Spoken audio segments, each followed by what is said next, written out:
It was a unique place. When you look at the rocket and the missile business, you went from cradle to grave, from concept to flight hardware, right in Huntsville. He came to see for himself the progress being made and asked the question of the rocket man, can we beat the Russians to the moon?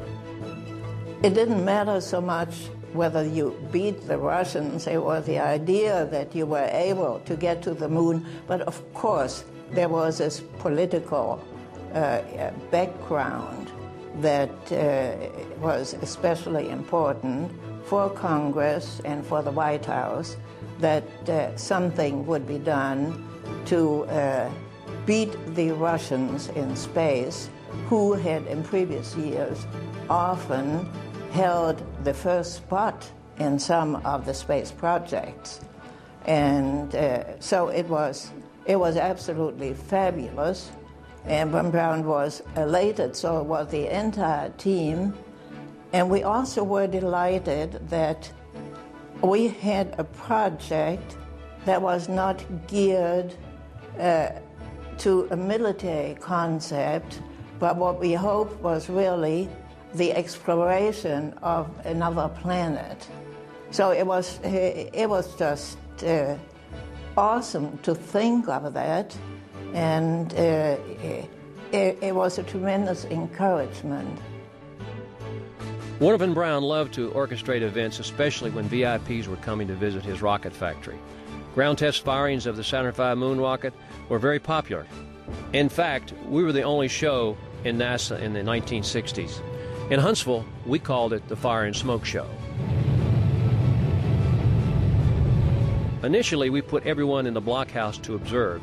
If they were in the blockhouse, they didn't get the full feel of the rocket, of the test of the rocket engine.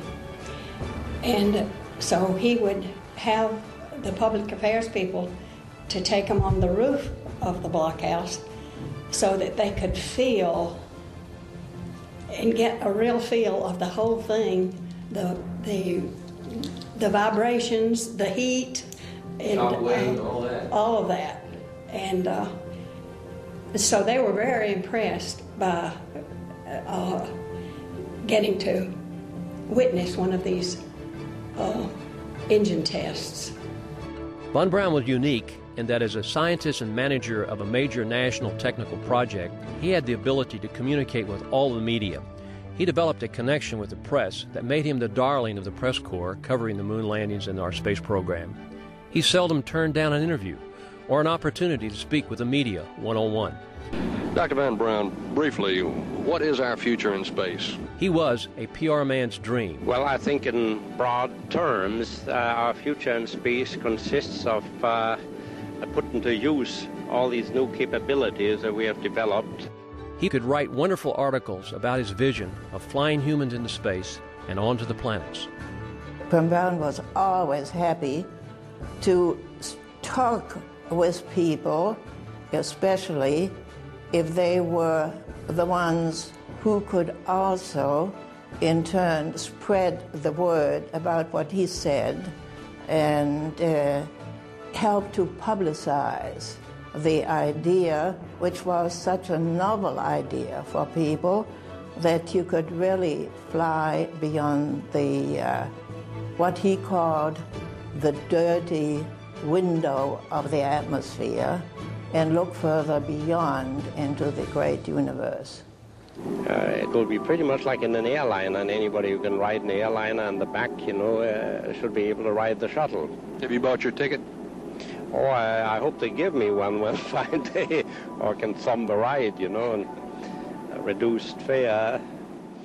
If we can get enough people up there, that's why a space station.